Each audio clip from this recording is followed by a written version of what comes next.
Alright, what's up, you guys? Thank you for coming into Jay's World, where if you saw the title, you can obviously tell we're getting into some educational stuff. Well, not really educational, more like what I like to call the Teacher Chronicles. So, in the Teacher Chronicles, we go through different setups, scenarios, stories of what it's like to be inside of the classroom as an educator. And of course, you probably heard these things before, experienced these things before, but nonetheless, it's always cool to hear every teacher's perspective, because you might learn something new. You might hear some stuff that you never heard before. You know how they say, man, I done heard it all, seen it all, and then you hear something you ain't heard or seen before. So let's look into the first episode of the Teacher Chronicles, and let's see one of the main things that I hate doing, and that is parental contact. I hate parental contact. Going into my 6th year of education, like my first 3 years I did health and PE.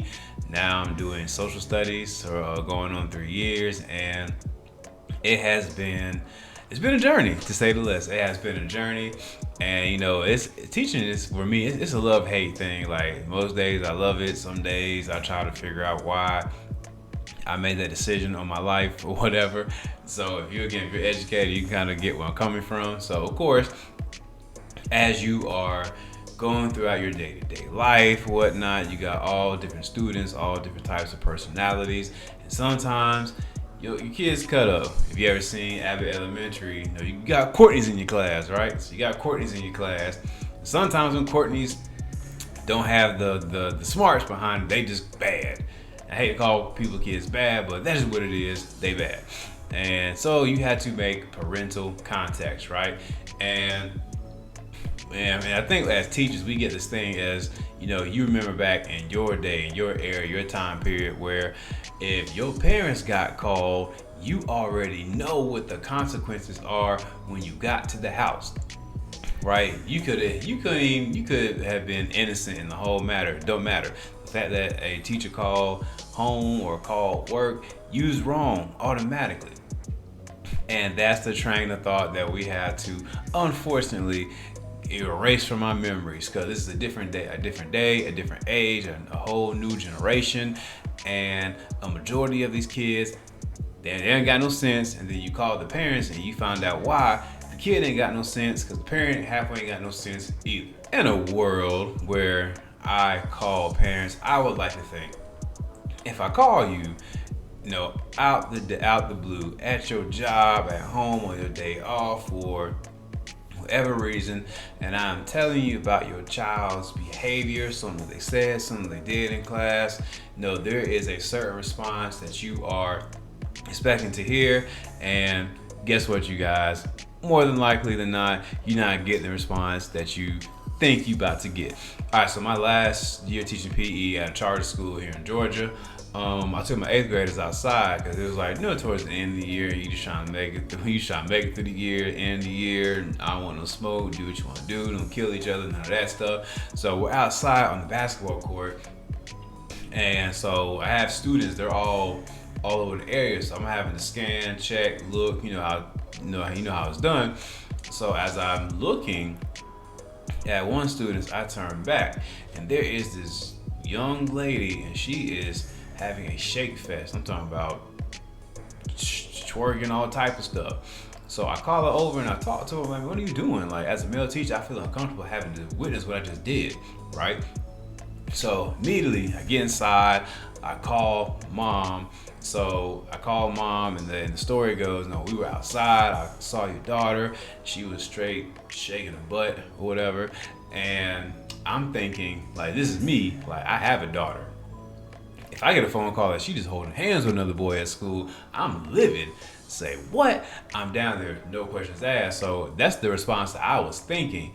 So if I'm telling you that your daughter's outside on the pathway to, thought them or whatnot, I would think that would generate a response that would be like, oh my gosh, we're not gonna have that, I'll deal with that. So the first question out this mother's mouth was, well, what were the other girls doing? What were the other girls doing?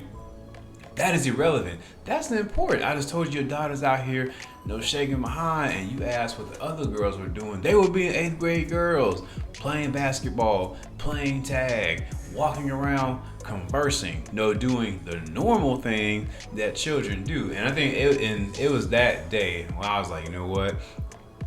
This generation that I am accustomed to, or the things that I thought were common, that's done. Those days are long over with. So let's fast forward into a few situations where I'm at now. So you call parents again, and you're expecting a response. Like I done told your child he got 1,000 zeros, cutting up in school, dancing in the hall, all type of stuff. And this is when I start calling parents. I start sending emails. When I get, okay, I'll talk to him, or okay, I'll talk to her, I'm done. You ain't got to worry about me picking up my phone and calling you no more, because you're not going to do anything. Like anytime a teacher calls a parent, man, your kid done smacked 100 kids, your son's grabbing all the butts in school, they ain't doing no work whatsoever, and the response is, oh, I'll talk to him or I'll talk to her, I'm good. I'll send you an email, I'll send you Remind or Dojo, whatever it is, but more than likely you will not hear from me verbally anymore, because you're not going to do anything. So it's a waste of time to sit here and tell you what your child is doing. And it's so frustrating. And it's frustrating for so many reasons. Like one, like it hurts my heart really to go on what we call Infinite Campus, right? You go on Infinite Campus and you check in the contact logs, right? And then you look at particular students' contact logs, and they've been cutting up since like 3rd grade. I teach 6th grade now, so they've been cutting up since 3rd grade. And then sometimes the parents play this role of, well, I don't know why my kid's acting like this. It's middle school, it's different. No, your son been doing this since 3rd grade, or your daughter been cutting up since 3rd grade. This is common territory. You have yet to do anything about it, right? So that's one instance. I also hate as you go to check out the people to contact, it's just mom, auntie, grandparents, or whatever. You seldom see father. You seldom see the father. And if you see the father, they're like in the non-contacts, or the non-household contacts, or only for emergencies. So that's disheartening. Like, so I'm thinking, I got called. If I call your dad, things will get done. Can't do that, because unfortunately, dad's not in the picture. It's not even to be like, haha, that's funny. This is just a crisis, if you ask me.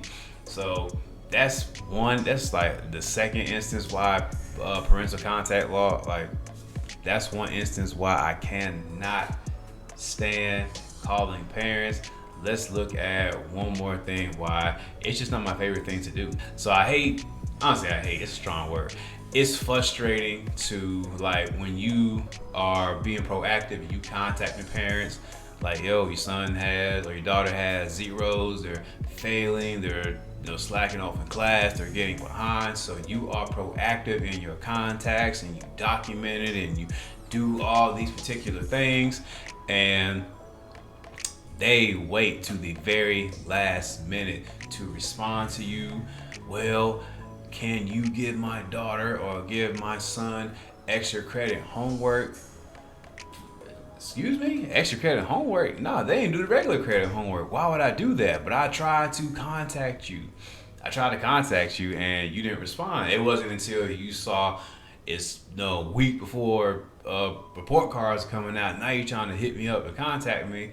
And now I gotta create all this extra work for your son or daughter to do, more likely not do, and grade and get their grades changed and all that stuff. But it's like, yo, if you would have responded to the contacts the first time, we could have avoided this.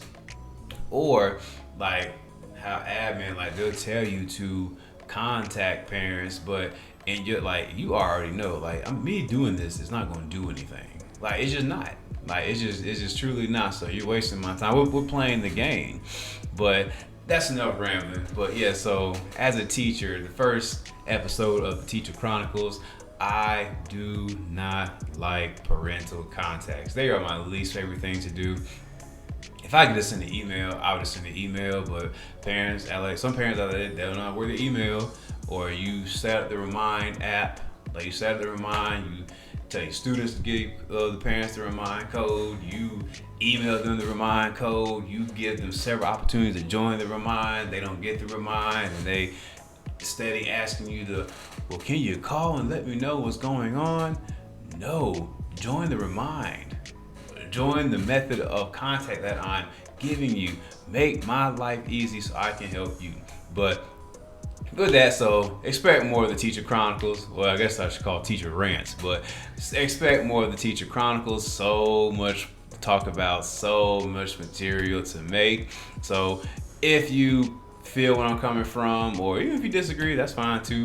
No, do me a favor, like, share, subscribe, shoot it to your teacher friends, to my educators. Let me know what's something that I can add into the Teacher Chronicles. Let me vent for you. Let me say what you don't want to say. 'Cause I say it, I ain't worried about getting paid or fired or none of that stuff. So alright, so Jay's World, Teacher Chronicles. Go into the comment section, let me know what you think. And until next time, peace. No call them parents either.